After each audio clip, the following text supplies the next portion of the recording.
문제를 16번부터 하도록 하겠습니다. 매수신청 대리인의 보수 청구권에 관한 설명 중 틀린 것은 1번.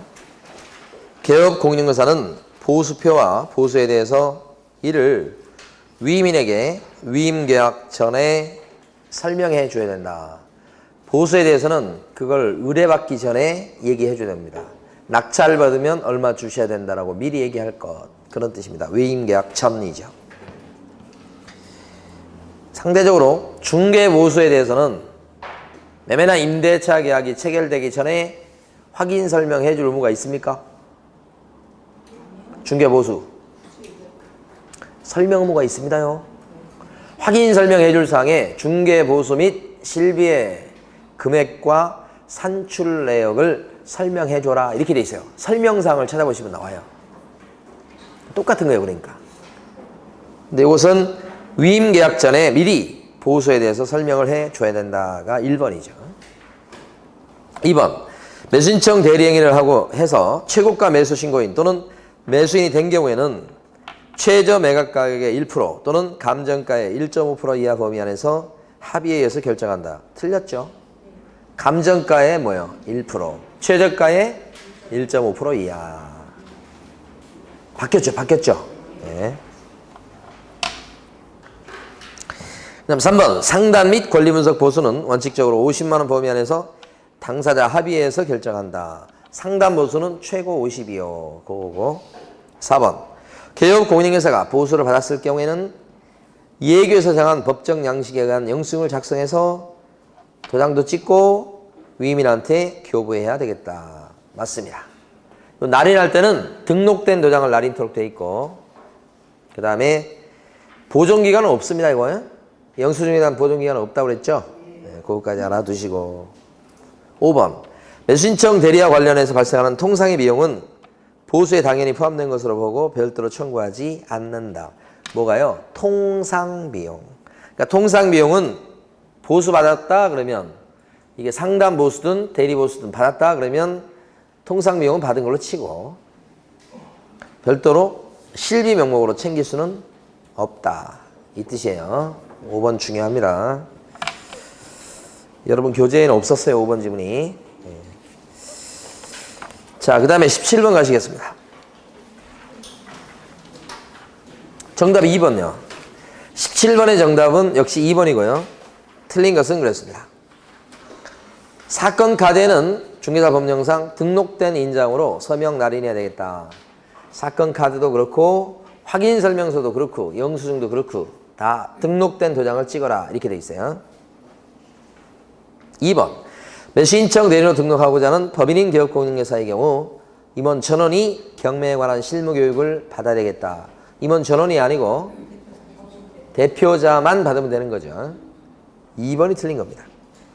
3번. 매수신청 대리는 같은 부동산에 대해서 이해관계가 다른 두 명의 대리인이 돼서는 안 된다. 맞습니다. 그러니까 무슨 얘기냐면 제가 A로부터 위임을 받아가지고 돈 들고 왔는데 괜찮은 물건 있냐고 의뢰를 하니까 제가 괜찮은 거 있다고 하면서 맡아요. 입찰 대리 한다고. 동시에 또 B라는 사람이 와가지고 돈을 갖다가 맡기면서 괜찮은 물건 받아주시라 이렇게 했을 때 제가 또 맡아요. 그래서 각각 다른 물건을 들어가면 괜찮은데 같은 물건을 갖다가 제가 동시에 두 사람을 대신해서 입찰을 들어간다면 둘 중에 한 사람밖에 낙찰을 못 받을 거 아닙니까? 그럼 저는 한 사람은 낙찰 받게 해준다고 하지만 한 사람에 대해서는 그냥 돈 챙기고 끝나는 거에 되잖아요. 상담료나 뭐 그런 정도. 그러니까 이런 것은 안 되겠다. 금지행위다. 이렇게 보는 겁니다. 그 다음에요. 4번. 보수지급 시기는 매수 신청한 사람과 매수신청 대리인의 약정에 따르되 약정이 없을 때는 매각대금의 지급 기한일로 한다. 맞죠? 예? 작년 기출문제 나왔던 지문이기도 합니다. 4번이. 5번. 매수신청 대리인으로 등록된 중개업자가 매수신청 대리인이라고 해야 되겠네요. 자, 매수신청 대리인으로 등록된 개업 공인중개사가 이렇게 중개업자를 지워버리시고 개업 공인중개사가 매수신청 대리 위임을 받았을 때는 민사집행법 규정에 따른 공유자의 우선 매수 신고를 할 수가 있다. 자, 매수신청 대리인인 개업 공인중개사는 우선 매수 신고를 갖다가 해줄 수 있는 사람이죠. 그래서 우선 매수 요것은 대리권 범위에 들어갑니다. 요 얘기하는 거고요. 18번에서 옳은 것은 했고 정답은 4번입니다. 1번이 틀린 건, 자, 개혁 공인인사는 시도 조례가 정한 보수 이상을 받아서는 안 된다. 시도 조례 그러면 안 되고 예규로 바꿔야 되는 거고요. 2번 대리행위를 함에 있어서 개혁 공인인사는 매각 장소 또는 집행부원에 소속 공인인사로 하여금 대리 출석하게 할 수 있다 그랬는데 대리 출석은 절대 안 되죠. 자, 그죠? 직접 출석해야 되고. 자, 3번 개혁 공인인사는 의뢰인이 최고가 매수신고인이 되지 못했을 때 대리 보수를 받지를 못한다. 낙찰을 못 받았을 때는 보수를 받지 못한다가 아니고 50만 원 범위 안에서 합의해서 받는 거죠. 낙찰을 못 받았을 때는 최고 50이죠. 그런 뜻이고, 낙찰을 받게 되면 감정가의 1%, 그 다음에 최저가의 1.5% 범위 안에서 받는다 이렇게 되는 거고 그렇습니다. 보수를 못 받는다 대리보수 요거 틀린 거죠. 4번 대리권을 증명하는 문서는 매 사건마다 제출해야 된다. 경매는 사건 번호 가지고 구별하죠. 다만 개별 매각의 경우는 매 물건 번호마다 제출한다. 개별 매각이 뭐냐면 이걸 꼭 이해하셔야 됩니다. 이 부동산이 지금 보니까 오피스텔이 50개예요. 신축 오피스텔이에요. 50개나 됩니다. 근데 이거 주인이 A고요. 그런데 이제 B은행으로부터 대출을 받아서 요거 건물 오피스텔을 신축한 거예요. 그 사람이 소유자고. 그래서 오피스텔 50개다 그랬을 때 B은행 입장에서 봤을 때는 돈 꿔줄 때 많이 꿔줬겠죠. 이걸 다 담보 잡고 대출을 해준 거니까. 그러니까 이게 오피스텔 50개가 세워졌다 그러면 이게 나중에 이제 신축이 이제 준공이 되고 그러면 등기부가 다 만들어질 거 아닙니까? 거기에 전부 다 요 B은행에 예를 들어서 100억을 대출해줬다 그러면 100억이 여기 다 떠요. 여기도 100억, 여기도 100억, 여기도 100억, 이거 100억. 이거 뭐예요? 이걸 뭐라고 그래요? 전부 다 주인이 A인데 공동저당이라고 그러죠. 공동저당. 100억인데 채권자 B은행, 채무자 A 이렇게 해서 A가 갖고 있는 부동산이 50개예요. 거기다 전부 다 지금 저당권 설정한 거죠? 이걸 뭐라고 그래요? 공동저당. 공동저당 상태에 지금 전부 다 대출이 들어가 있어요. 저당권 설정이 되어 있는 상태예요. 근데 이거 이 사람이 이자도 못 내. 그러면 은행 입장에서는 어떻게 해? 경매를 집어넣어서 대출금을 회수해야 될 거 아니에요. 담보 설정이 돼 있으니까. 자, 근데 경매를 요거 진행하는 방법이 두 개가 있다고. 하나는, 첫 번째는 전체 50개를 갖다가 패키지로 이렇게 매각하는 방법이 있어요. 이걸 일괄 매각이라고 그래요. 그럼 낙찰자가 예를 들어서 C다 그러면 C라는 낙찰자는 전체에 대한 소유권을 취득하게 됩니다. 그러니까 패키지로 묶어서 이게 경매를 진행해서 낙찰이 되는 겁니다. 그다음 돈 많은 사람이죠. 돈 많은 사람이 이 사람. 대신에 이 사람 가만히 보면 이걸 받을 때 50%, 40% 덩치가 크니까 이만한 돈을 내고 받아갈 사람이 뭐 몇 명이나 됩니까? 그러니까 경쟁률이 떨어지죠. 그러니까 싸게 받을 수 있죠. 이걸 갖다가 일괄 매각이라고 해요. 응? 그런데 B은행 입장에서 봤을 때 이걸 매각하는 또 한 가지 방법은 이렇게 하면 싸게 팔리는데 이걸 전부 다요. 다 A 거죠? 이걸 이렇게 소매로 파는 방법이 있어. 소매로. 이건 도매예요. 도매. 소매. 우리 저 리어가에다가 이렇게 과일 팔 때도 소매로 팔아야지 좀 이득이 좀 떨어지잖아요. 소매로 파는 게 있어요. 이걸 갖다가 개별 매각이라고 해요. 이 두 개는 전부 다 공동저당을 전제로 하는 거예요. 그래서 개별 매각 된다 그러면 여기 들어와서 낙찰 받는 사람이 이제 많은 사람이 들어올 수 있죠. D, E, F, C 이런 식으로 쭉 들어올 수 있잖아요. 이렇게 많이 들어오겠죠. 여기는 경쟁률이 약하고 여기는 세고 여기 좀 높게 팔립니다. 그렇지 않겠어요? 소매로 파는 게 좀 이문이 많이 떨어지는 거잖아요. 그러니까 B은행 입장에서 봤을 때는 이렇게 파는 게 나올 수 있어요. 이게 개별 매각이에요. 제일 어려운 겁니다. 그래서 일괄 매각과 개별 매각 의미 자체에서 그걸 일괄이다 그랬을 때는 패키지로 전체를 다 통째 파는 거 통매각이고 개별이라는 거잖아요. 하나씩 다 파는 거잖아요. 따로따로. 그러면 개별 매각은 이걸 같은 채무자, 같은 채권자인데도 이거 따로따로 팔기 때문에 여기다가 1년 번호를 붙여놔요. 1번, 2번, 3번, 4번. 붙여놔요. 개별 매각은. 그러니까 원래 전체 경매 사건 번호는 예를 들어서 2018 타경 1478 이게 사건 번호예요. 2018년도에 경매 부채진 물건이다. 경매 사건을 나타내는 암호고 그 법원의 1년 번호예요. 1478 이렇게 1478호 이렇게 얘기해요. 이게 사건 번호예요. 사건 번호. 경매 사건 번호. 경매 물건은 사건 번호 가지고 구별하는데 일괄 매각된다 그러면 그건 저 사건 번호 그대로 가니까 이건 구별할 게 별로 없어요. 전체 통매각을 하는 거니까 1478 이렇게 되는데 밑에는 사건 번호야 이제 2018 타경 이렇게 해서 1478 이렇게 돼 있지만 사실은 이거 다 다른 경매 물건 아니야. 그러니까 여기다 뭘 붙여요? 물건 번호를 다 붙여요. 이렇게 3, 4 경매 진행함에 따라서 경우에 따라서는 3번은 나갔고 4번은 안 나갔고 2번은 나갔고 1번 안 나갔고 막 그럴 수 있다고요. 요걸 뭐라고 그러냐면 물건 번호라고 그래요. 물건 번호. 앞에 걸 뭐라고 그래요? 여기까지를 사건 번호. 자, 위임장 같은 경우는 지금 보세요. 이건 지금 앞으로 나올 내용 다 미리 설명드린 거야. 18번에 보시면 4번 대리권을 증명하는 문서가 요게 위임장이고 매 사건마다 제출한다. 그러니까 매 사건마다니까 요거예요. 경매 사건 번호. 사건마다 제출하는데 위임장은. 그런데 다만 개별 매각의 경우는 개별 매각은 지금 빨간 거 이때는 사건 번호 뒤에다 뭘 붙여놔요? 구별하려고 물건 번호를 붙여놨죠. 이때는 요 물건 번호마다 위임장을 내야 되겠다 이거예요. 그러니까 만약에 매수신청 대리 요거 4개를 갖다 입찰 대리 한다고 위임장이 4개가 필요한 거예요. 4개가. 응? 그런 뜻이에요. 그래서 개별 매각의 경우는 뭐마다 제출한다고요? 물건 번호마다 제출합니다. 이렇게. 개별 매각은 뭐마다요? 물건 번호마다. 그래서 기억하실 때 여기까지는 이해고 자 암기를 해버리세요. 암기가 제일 편해요. 개별 매각은 뭐예요? 물건 번호마다. 개별 매각은 뭐예요? 물건 번호마다. 괴물이죠. 괴물. 점점 괴물로 변합니다. 괴물. 이렇게.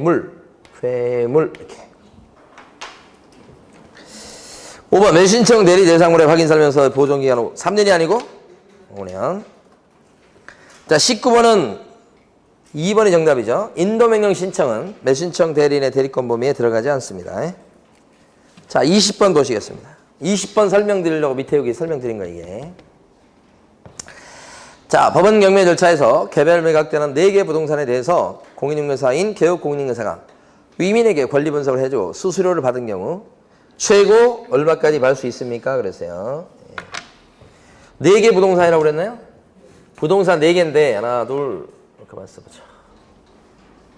4개라고 그랬어요? 4개 부동산이에요. 아까 50개를 예를 든 거고 4개 부동산인데 요게요. 일괄 매각되는 경우하고 그 다음에 빨간 거 개별 매각되는 거 이렇게 2개로 나눌 수 있는데 자 그림으로 표현해 보면 일괄 매각은 패키지 이렇게 4개 개별 매각은 따로따로 그래서 개별 매각은 여기 구별하기 위해서 요 물건별로 물건 번호를 또 붙여놨다고 그렇죠. 이렇게 네, 이게 개별 매각입니다. 근데 여기서 이제 상담 보수는 어떻게 되느냐? 일괄 매각 같은 경우 상담 보수가 이 3개까지 상담 보수 물어보는 겁니다. 지금 상담 보수가 이거 3개까지가 기본 요금 50이요. 3개까지가 50이고 4개째부터 추가 요금이 붙기 시작해요. 그러니까 여기 지금 상담 보수는 원래 최고 50이잖아요. 근데 지금 일괄 매각되는데 부동산이 3개가 아니고 4개 이렇게 되면 3개 넘어가는 4개째부터 추가 요금이 붙어서 이건 상담 보수가 50만 원에다가 5만 원 추가 요금 붙어서 55만 원이 된다. 이렇게 된다고. 그런데 개별 매각되는 경우는 따로따로 임자가 나타나게 되는 거야. 이럴 때는 벌써 하나가 요게 50만 원입니다. 이게 하나가 50만 원이니까 추가 요금이 지금 2개째부터 요금이 붙으니까 추가 요금이 15만 원이 붙어요. 원래 50만 원이었다가 하나 요거 추가 요금이 지금 얼마 붙어요? 15만 원이 붙어가니까 상담 보수가 얼마가 돼요?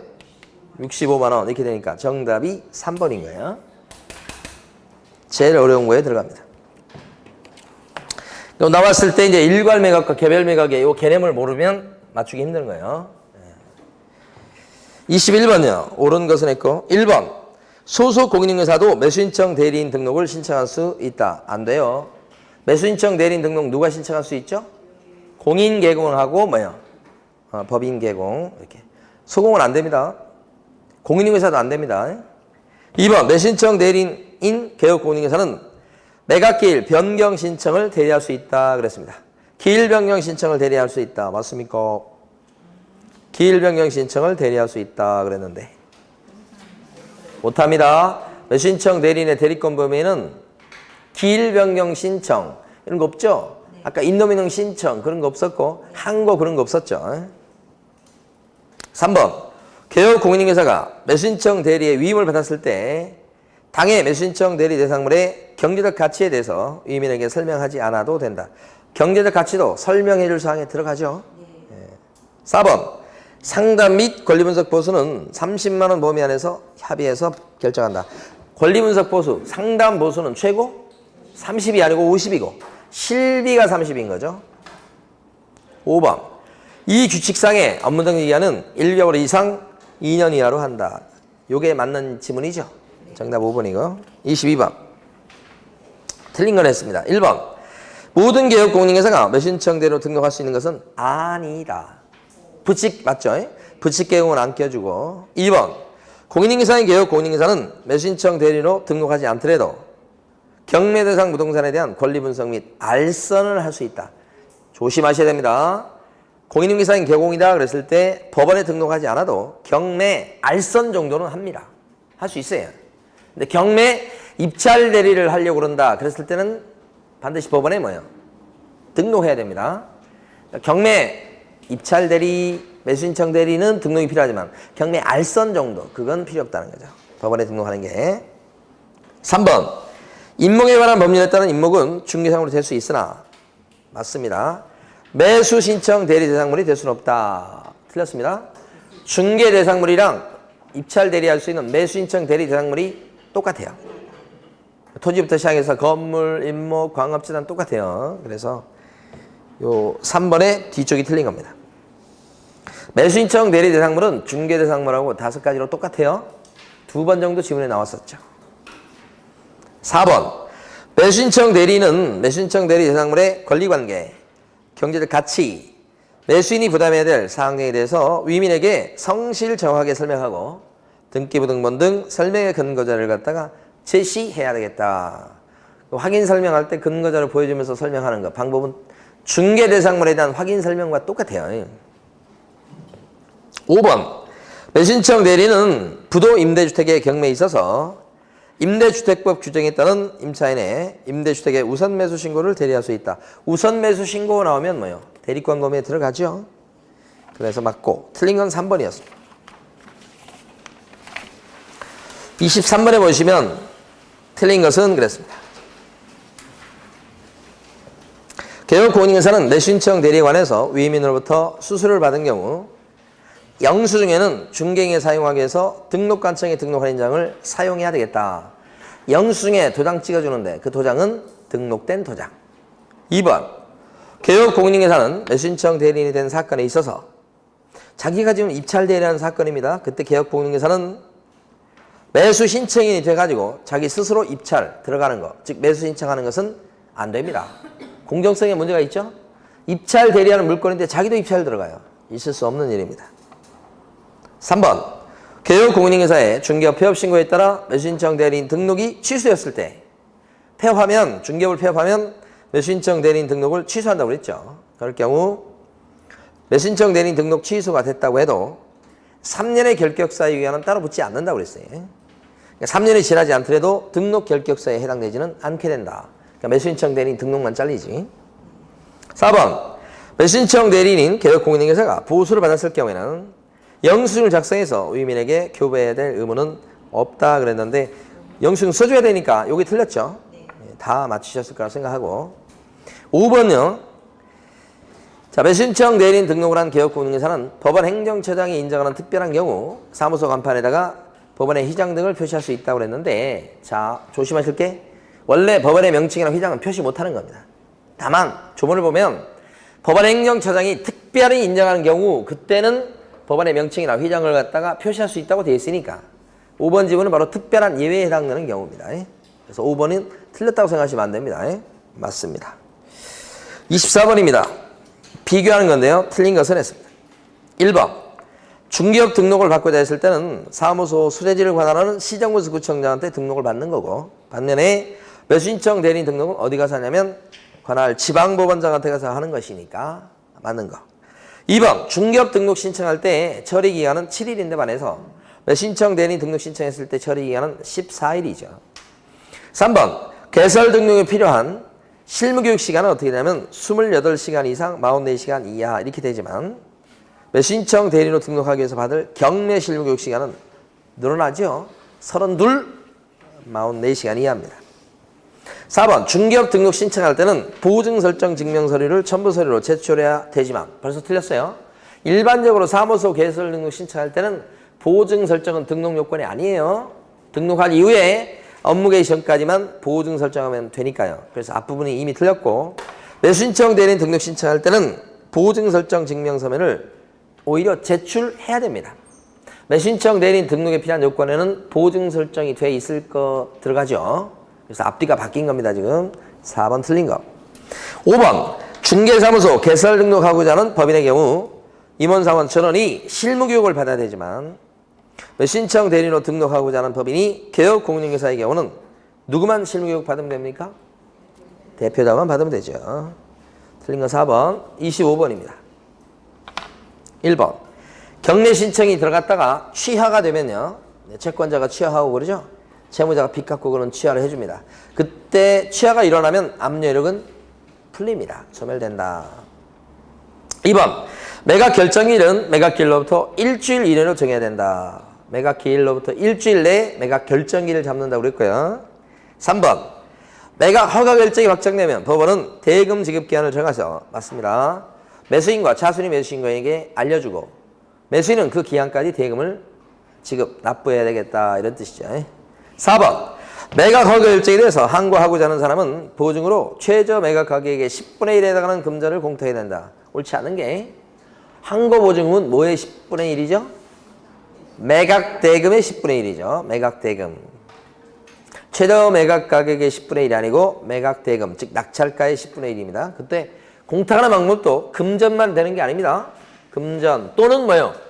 유가증권 이렇게 됩니다.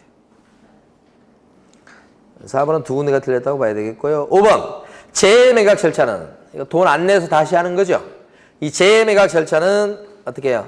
종전 정한 최저 매각 가격 그 밖에 매각 조건을 그대로 따라가고 다시 말씀드리면 재매각 절차 넘어갔다 그랬을 때 저감은 없다 이겁니다. 종전 최저가로 다시 들어가고요. 5번 맞습니다. 틀린 것은 4번. 26번에요. 정답은 틀린 게 4번이고요. 3번이고요. 1번부터 보시겠습니다. 매각 불허 결정이 있을 때 최저 매각 가격에 저감 없이 새 매각기를 정한다. 여기 보면 불허가 결정이 나면 최고가 매수 신고인은 나왔었어요. 근데 절차에 하자가 있기 때문에 불허가 나는 거에 대해서 이때는 저감이 없이 새 매각기일로 넘어가게 됩니다. 맞고요. 2번 차순위 매수 신고 금액은 신고액이 최고가 매수 신고액에서 보증물 뺀 금액을 넘었을 때만 할 수 있다. 맞는 얘기죠. 이게 세 차례나 시험에 나왔던 내용이고요. 3번 배당 요구의 종기는 언제입니까? 첫 매각기일 이전입니까? 이후입니까? 이전이죠. 그래서 3번이 틀린 겁니다. 4번 재매각 절차에서 종전의 매수인은 매수 신청을 할 수 없으며 재매각 절차에는 종전의 낙찰자로서 대금 납부 안 했다는 사람은 다시는 입찰을 못 들어오는 거죠. 그리고 또 하나의 불이익은 뭐냐면 걸었던 매수 신청 보증금은 돌려줄 것을 요구하지 못하니까 몰수당하게 되죠. 그게 대금 납부 안 하는 사람의 두 가지 불이익. 5번 공동입찰하고자 했을 때는 공동입찰 신고서를 제출해야 된다. 맞습니다. 이걸 통해서 알아두시는데 옛날에는 공동입찰 들어올 때 집행관의 허가를 받도록 했었습니다. 근데 지금은 신고만 하면 됩니다. 그래서 5번은 맞는 거. 공동입찰에 허가를 받는다 그러면 틀려버리는 겁니다. 신고입니다. 27번입니다. 틀린 것을 했고 1번 매각기일 2주 전까지 매각기일과 매각결정기일을 공고해야 됩니다. 그랬어요. 공고는 언제까지 하냐? 2주 전까지 공고입니다. 맞고요. 허가할 매수 가격의 신고 없이 매각기일이 최종적으로 마감된 때 요것을 유찰이라고 합니다. 유찰을 갖다가 조문에서는 어떻게 표현하느냐? 이걸 익혀두셔야 돼. 허가할 매수 가격의 신고 없이 매각기일이 최종적으로 마감된 때 이걸 줄여서 우리는 유찰이라고 그래. 아무도 안 들어온 거죠. 그때 법원은 최저 매각가격을 상당히 낮추어서 법원에 따라 틀립니다만 20% 아니면 30% 정도를 낮추지요. 그래서 새로 하죠. 그죠? 이때는 이것을 갖다가 무슨 매각기일이라고 그래요? 재매각이 아니고 새매각기일입니다. 이거. 그래서 2번이 틀린 겁니다. 새매각기일입니다. 유찰됐을 때 새로 하는 걸 뭐라고 그래요? 새매각기일. 이때는 저감을 하지요. 상당히 낮추고. 상당이라고 조문은 쓰고 있습니다. 근데 이제 법원에 따라 20% 30% 이렇게 재량으로 합니다.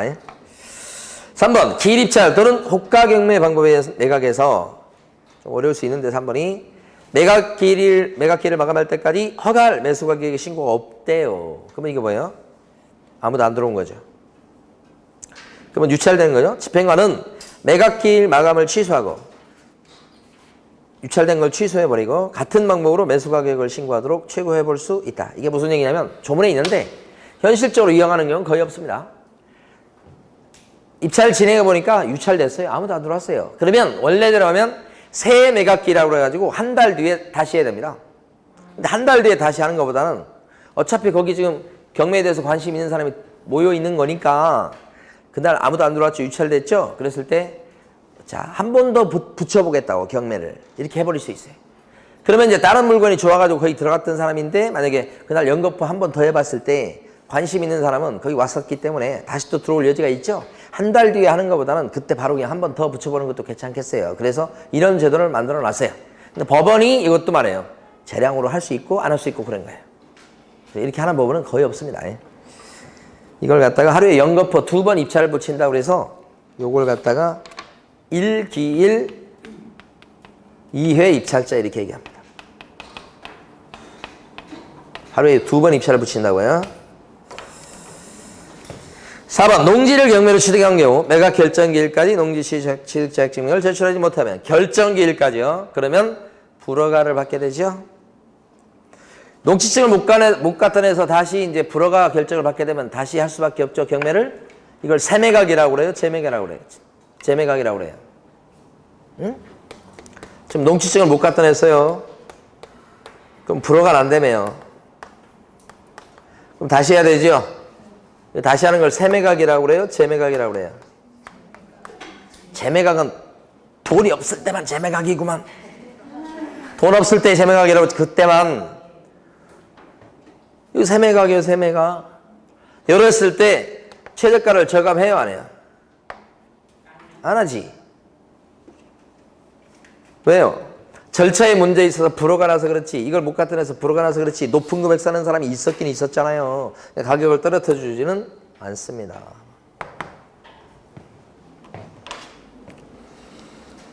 자, 5번. 경매로 소재되는, 소재가 소멸이라고 생각하시면 돼요. 경매로 없어지는 임차주택의 임차에는 경매 개시결정 등기 전부터 당해 주택의 점유를 개시한 경우에도 낙찰자 매수인은 그자에게 인도명령 신청을 해버릴 수 있다. 응? 무슨 얘기냐면 어려워요. 근데 기출문제 지문입니다. 사실은 이게. 그래서 좀 이해하기 쉽지 않으니까 잘 시험 문제 안 내긴 하지만 실제 기출문제 나왔던 겁니다. 자, 먼저 저당권이 있고요. 여기 세입자가 있습니다. 이 세입자가 인도 플러스 전입신고 요건을 갖추고 있고 그 다음에 세 번째는요. 경매 등기 이렇게 세 종류 저당권, 세입자, 경매 등기 이렇게 세 종류입니다. 그러니까 1등, 2등, 3등이에요. 근데 이 경매 등기가 되면 보통 압류력이 생긴다 그렇게 얘기해요. 이 세입자는 경매에서 낙찰자를 매수인이라고 불러요. 이 사람한테 이 세입자는 대항력이 있을까요? 대항력이 있어요, 없어요? 경매 낙찰자한테 없죠? 앞에 얘가 있잖아요. 이런 세입자를 무슨 세입자라고 불러요? 후순위 세입자. 후순위 세입자요. 이거 뒤에 있잖아요. 그럼 대항력을 주장할 수가 없어요. 비록 요거보다 빨라도 경매 등기보다 앞에 전입신고가 돼 있어도 얘보다 뒤잖아요. 그럼 대항력이 없죠? 없어지니까 쫓겨나는 겁니다. 나가줘야 될 사람이야, 나가줘야 될 사람. 근데 이 사람이 제발로 안 나가죠? 그럼 어떻게 할 수 있어요? 판사한테다가 이 사람 좀 끄집어내주세요라고 부탁할 수 있죠? 그 부탁하는 것을 인도명령 신청이라고 해요. 그럼 판사는 이거보다 뒤네. 이거보다 빨라도 그러면 인도명령 신청에 따라서 판사가 인도명령 결정을 내려주면 그 결정 갖고 강제 집행에 들어가서 이 사람을 어떻게 할 수 있어요? 끄집어낼 수 있다 이런 거지. 그러니까 인도명령 신청을 할 수 있는 사람에 들어갑니다. 비록 이거보다 앞에 있을지라도 대항력이 없어서 그렇습니다.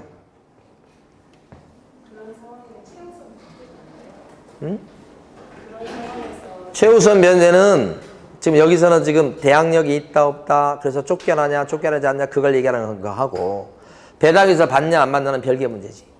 그러면 여기서 소액 임차인이다 그러면 배당에서 받을 수 있죠. 최우선 면제를. 그죠? 그러니까 대항력이라는 것과 변제권, 우선 면제권, 최우선 면제권 그것은 별개의 방법인 거예요. 두 개가 길이 틀려요. 말씀드린 양팔처럼 돼 있어요. 어떤 사람 양팔이라고 하니까 또 이상할 수 있으니까 안 되겠고 무기가 두 개 있는데 어떤 사람 무기가 하나도 없는 사람이 있고 어떤 사람은 대항력도 있고 변제권도 있고 두 개 있는 사람이 있고 어떤 사람은 대항력만 있는 사람이 있고 어떤 사람은 대항력이 없는데 우선 변제권만 있는 사람이 있지. 그러니까 이 사람이 만약에 소액 임차인이에요. 결론적으로 그럼 이 사람은 무기가 몇 개예요? 하나밖에 없는 거야. 대항력은 없잖아. 얘 때문에 언제나 따질 때 대항력 한 축, 그 다음에 변제권 한 축 이렇게 두 개를 따져보는 습관을 들이셔야 돼. 이게 두 개가 가는 길이 틀리니까. 대항력은 없어. 얘보다 뒤에 있으니까. 이건 대항력이 없으니까 이 사람은 인도명령 신청을 통해서 이 사람 끄집어낼 수 있다 이 말이에요. 변제 받든지 말든지 그건 모르겠고. 두 번째는 이제 변제 받는 거야. 변제 받는 거. 이 사람이 지금 소액이라고 했으니까 뭐예요? 최우선 변제권이 있는 거죠. 확정일자는 없기 때문에 우선 변제는 없는 거야 이 사람이. 그럼 이 사람이 소액도 아니야. 확정일자도 안 받아놨어. 그럼 뭐야 이건? 이 사람 갖고 있는 무기는 뭐예요? 아무것도 없어. 대항력도 없고 변제권도 없고 없는 거지. 언제나 이 두 가지 세입자 그러면 두 개가 떠올라야 돼요. 대항력, 그 다음에 변제권. 두 가지를 갖추고 있냐 따져보는 거예요. 소액 임차인 아니면 이 사람 아무것도 없어. 확정일자 안 받아놨기 때문에. 쫓겨나고 거지 되는 거예요. 자, 그 다음에요. 어려워요, 사실은. 예. 자, 28번. 틀린 것은 압류력이 발생된 뒤에 경매 목적물의 점유를 취득한 유치권자는 매수인에게 대항할 수 없다. 이건 배우셨을 거야. 응? 민법 시간에. 유치권자가 자신의 유치권을 가지고 낙찰자한테 대항하려면 유치권자는 말소 기준권을 여기 지금 유치권자야? 세입자가 아니고. 자, 이 유치권은 이렇게 되면 여기 저당권보다 뒤에 오잖아요. 이 사람 지금 차지하고 있어요, 지금. 근데 경매 등기보다 유치권이 먼저 성립돼서. 그러면 이 유치권자는 자, 낙찰자에게 자신의 유치권 갖고 대항할 수 있을까요? 뒤에 오는데 유치권은 뒤에 와도 대항할 수 있다니까. 이게 예외예요, 예외. 대항할 수 있어. 뒤에 와도. 대신에 이 유치권자는 낙찰자 매수인에게 대항하려면 점유가 경매에 넘어가기 전에 점유가 시작됐어야 돼. 이렇게. 유치권 여기에 유치권이 나오면 이 사람 아무리 차지하고 있다고 해도 낙찰자한테 대항할 수가 없으니까 여기가 마지노선이요. 점유의 마지노선. 소액 임차인의 최우선 면제권도 여기가 마지노선이었어요. 경매 듣기 전까지 대항 요건 갖춰야 됐었어요. 최우선 면제권도 유치권도 그래요. 이것은 민법 시간에 배웠어야 될 판례 내용이란 말이에요. 이게. 그래서 아실 거다 말씀드린 거예요. 1번. 여러분들이 지금까지 민법 공부밖에 안 했잖아요.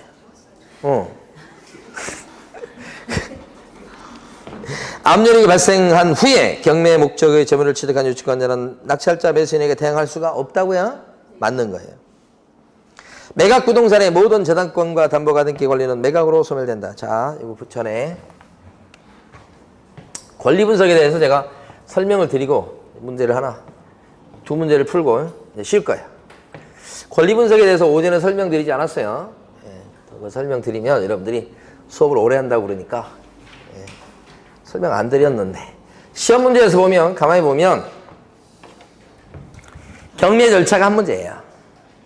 근데 경매 절차를 낼 때 지금 말씀드릴 권리 분석 내용을 같이 낼 수가 있어요. 한 지문 또는 많게는 두 지문 이렇게. 권리 분석만 딱 별도로 한 문제 내는 게 좀 그런데 같이 나올 수 있기 때문에 두셔야 되는 거예요. 이건 포기하거나 뭐 안 나옵니다 이럴 부분이 아니에요. 근데 내용이 간단해요. 의외로. 기계적으로 부담 인수할 게 뭔지를 갖다가 파악해 보는 거예요. 기계적으로. 그런 방법이고 수단이에요. 그게 뭐냐? 첫 번째, 말소 기준을 잡아요. 이게 아직 뭔지 몰라도 이 말소 기준 권리보다 앞에 오면 살고요. 뒤에 오면 죽습니다. 소멸하고 말소돼요. 그 말소 기준 중에서 가장 대표적인 게 저당권이에요. 실무적으로 봤을 때 경매 물건 중에 말소 기준이 저당권이 되는 게 거의 90% 이상이에요. 그래서 아까 말씀드릴 때 앞에 선순위로 저당권이 있는 상태에서 세입자가 뒤에 오면 대항력이 없어요. 그런 사람은 후순위 세입자라고 그런다고 그랬어요. 그랬어요. 근데 저당권보다 앞에 세입자가 전입이 돼 있으면 선순위 세입자고 이 사람은 뭐예요? 대항력이? 그거잖아요. 그게 끝이, 처음이다 끝이에요. 그게. 선순위 세입자, 후순위 세입자가 이걸 얘기하는 거예요. 여기는 선순위 세입자, 대항력이 있고 여기는 후순위 세입자, 대항력이 없고 소멸된다고, 쫓겨난다고 그런 뜻이에요. 말소 기준 권리가 될 수 있는 건 저당권 말고도 경매 등기 이런 것도 될 수 있고요. 그 다음에 가등기 중에서 담보 가등기 종류가 두 개인 거 아시잖아요. 그 다음에 압류, 가압류 등기 이렇게 네 덩어리가 말소 기준이 될 수 있다고 합니다. 그러니까 말소 기준이 될 수 있다고 하는 것은 경매 등기, 담보 가등기, 저당권, 근저당도 여기 들어갑니다. 압류, 가압류 등기 이렇게 네 개 중에서 등기부상 제일 빠른 거 하나 있죠. 등기부상 제일 빠른 거 하나, 요 네 가지 등기 중에서 등기부를 확인해 봤을 때 순서적으로, 시간적으로 봤을 때 제일 빠른 거 하나만 기준이에요. 기준이 여러 개가 기준이 될 수 없어요. 딱 하나예요. 이 중에 제일 빠른 거 등기부. 그러니까 이건 말소 기준이 될 수 있다는 거지. 다 한꺼번에 된다는 뜻이 아니에요. 이 중에 하나, 한 개. 근데 현실적으로 보면 제일 이게 많다 이 말이에요. 그럼 얘네들은 특징하셔야 돼. 이 말소 기준 얘네들은 전부 다 돈을 그렇게 좋아하는 등기들이에요. 이 등기한 이유를 가만히 천천히 살펴보면 전부 다 돈 때문이야. 그래서 경매 진행됐다 그러면 나중에 다 배당에 쭉 줄 서요. 전부 다 얘네들. 그리고 배당에서 다 받든 못 받든 없어지는 거예요. 이런 등기가 말소가 된다고요. 그러니까 말소 기준은 없어지는 출발점을 얘기하는 거예요. 얘네들이. 응? 자, 그래서 이 말소 기준 권리보다 앞에 오면 인수, 뒤에 오면 소멸 이렇게 되는데 예외가 있다고. 예외. 벌써 아까 지문에도 나왔는데 뒤에 오는데 안 죽고 살아남는 놈이 있어요. 유치권이에요, 유치권. 그래서 유치권은 혹시 말소 기준 권리보다 뒤에 올지라도 인수될 판이 나니까 대신 마지노선이 유치권자의 점유가 압류력이 발생되는 경매 등기 전에 개시됐어야, 경매 등기 전에 점유가 개시됐어야 자신의 유치권 갖고 낚시할자한테 대행할 수 있다 이렇게 되는 거죠. 마지노선 한계선이 있긴 하긴 한데 어쨌든 뒤에 와도 산다고. 이런 예외. 또 한 가지는 선순위로 전세권이 있다. 선순위 세입자다. 같은 얘기예요. 이 전세보증금이 2억이야. 근데 말소 기준 요거보다 앞에 있어. 그러면 이 전세권자의 전세보증금 2억 원은 인수돼야 되기 때문에 낙찰자는 저 2억 원을 나중에 저 전세권자한테 나간다고 그럴 때 빼줘야 돼요. 이게 인수예요, 이게. 선순위 세입자라고 해도 똑같아요. 그런데 이 전세권자는 대항력만 있는 게 아니에요. 대항력, 자기가 눌러앉아 살고 나중에 나갈 때 새 주인한테 보증금 내놓으시오, 전세보증금 해서 받아나갈 수 있는 그런 권능만 있는 게 아니고 배당력으로 해가지고 당장 나가겠소, 배당해서 받고 그렇게 할 수도 있어요. 우선 면제권이 있잖아요, 얘가. 그러면 여기서 배당 요구하면 여기 줄 선다는 거예요. 줄 서면 얘네들보다 다 빠른 거예요. 얘네들보다 빠른 거예요, 사실은. 이렇게 됐을 때는 예외적으로 없어지는 거야. 뭐가요? 전세권이. 다 못 받아도 없어져요. 그러니까 저 노란 게 예외죠. 기계적으로 권리 분석하는 것은 이 원칙, 예외, 이게 딱 두 개밖에 없는 거예요. 이걸 우리 이제 여러분들 갖고 계신 교재 보면 이렇게 해서 뭐 없어지는 네모칸 이렇게 돼가지고 이거 인수되는 거 없어지는 거 해서 막 써놨잖아. 응? 이렇게 하는 게 아니라고. 원칙 아니면 예외밖에 없는 거야. 원칙은 하얀 거. 앞에 오면 살고 뒤에 오면 죽고. 이게 원칙이야. 이걸 막 일일이 암기하는 게 아니고. 그리고 뒤에 오는데 사는 놈이 있고. 예외죠, 예외. 노란 거. 앞에 오는데 죽는 놈이 있다. 그 끝이요, 그냥. 공부할 게 없어요. 그러니까 여기 보면 동그라미 2번부터 봅니다. 매각 부동산의 모든 저당권과 담보 가등기 관리는 어떻게 해요? 매각으로 소멸된다. 이게 뭐예요? 말소 기준 권리, 요거 말소 기준이라고 그래. 말소 기준 권리라고 하기도 하고 등기라고 하기도 해요. 어떻게? 항상 소멸이잖아, 이게 2번. 이게 조문이에요, 조문 2번이. 3번, 임차 건물이 매각되더라도 보증금이 전액 변제되지 않은, 이건 오전에 했었어요. 대항력인 임차권은 소멸하지 않는다. 맞고. 최선순위 전세권으로서, 이게 지금 위에 노란 겁니다. 가압류채권에 대항할 수 있는 경우에는, 이 가압류채권에 대항할 수 있다는 게, 가압류가 이게 말소 기준이에요. 여기에 대항할 수 있다는 얘기는 앞에 온다는 얘기예요, 전세권이. 선순위 전세권이니까 보증금 2억 떠나야 돼요, 사실은. 그런데 그 전세권자가 지금 뭐 하고 있어요, 지금? 배당 요구하고 있잖아요, 지금. 그러면 죽어야지. 인수된다고 그러면 말이 안 되는 거지. 얼마나 많이 나온지 몰라요, 4번이. 4번 틀린 거. 5번. 담보 목적이 아닌 최선수의 소유권 이전 전권 보전의 가등기는, 아니, 이거 뭐예요? 보전의 가등기는 말소 기준에 들어가요, 안 들어가요? 안 들어가요. 담보 가등기가 말소 기준이지. 그러면 1등으로 보전의 가등기가 있다 이런 뜻 아니에요, 지금 5번은. 그러면 그 보전의 가등기는 경매 진행돼서 낙찰자가 나오면 그건 소멸이요, 인수요? 인수지. 보전의 가등기니까, 자, 보전의 가등기 시간적 순서가 저당권, 압류등기, 그 다음에 경매등기 이렇게 돼 있다고 쳐봐. 말소 기준이 될 수 있는 게 뭐예요? 등기부상 시간순서로 이렇게 조사가 됐어요. 말소 기준이 될 수 있는 건 뭐예요? 될 수 있지, 될 수 있지, 될 수 있지. 될 수는 있어. 얘는 안 되는 거예요. 될 수는 있는데 진짜 말소 기준이 뭐야? 제일 빠른 거. 요거 하나만 말소 기준이요. 그럼 여기서부터 말소되기 시작하는 거예요. 뒤에 오는 건 죽는 거야. 아까 그 유치권 빼고는. 예? 유치권만 있는 건 아니라서 법정이 상권도 있긴 한데 그것까지는 그렇고 이렇게. 그럼 요 앞에 있는 보전의 가등기는 뭐예요? 인수잖아, 인수. 인수. 소멸이 아니고. 자, 다시 해봐요. 담보 가등기예요. 두 번째 저당권이고요. 세 번째 이번엔 가압류를 하고 그다음 네 번째 경매등기예요. 자, 말소 기준 권리가 될 수 있는 건 뭐예요? 될 수 있는 것은 일단 다 될 수 있어요. 다 될 수 있는 자격은 있어, 일단은. 근데 진짜 말소 기준은 뭐예요? 제일 빠른 거. 이거 하나만 말소 기준이 되잖아요. 얘가 여기 들어가잖아요. 보전의 가등기라고 안 해놨잖아요. 담보 가등기라고 그랬지. 이렇게 되면 여기서부터 없어지기 시작하니까. 최소순이지만 소멸되죠? 그 보전 가등기가 2번에 있으면 죽어요? 죽어요. 확실하게 죽어요. 죽여버려야 돼. 이게 밖에, 요 앞에 예를 들어 영순위로 압류등기가 돼 있다. 이러면 말소 기준은 뭐예요? 될 수가 있는 건 하나, 둘, 가압류라고 그럴게. 여기 압류가 있으니까. 하나, 둘, 셋. 여기도 될 수 있어. 근데 제일 얘가 시간적으로 빠르니까 이게 진짜 말소 기준이에요. 보전에 가득히 죽는 거야.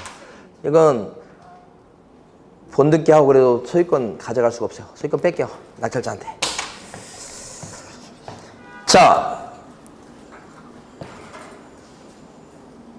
그 다음에요. 쉬었다가 나머지 29번, 30번 하고 앞으로 가서 하겠습니다. 쉬겠습니다.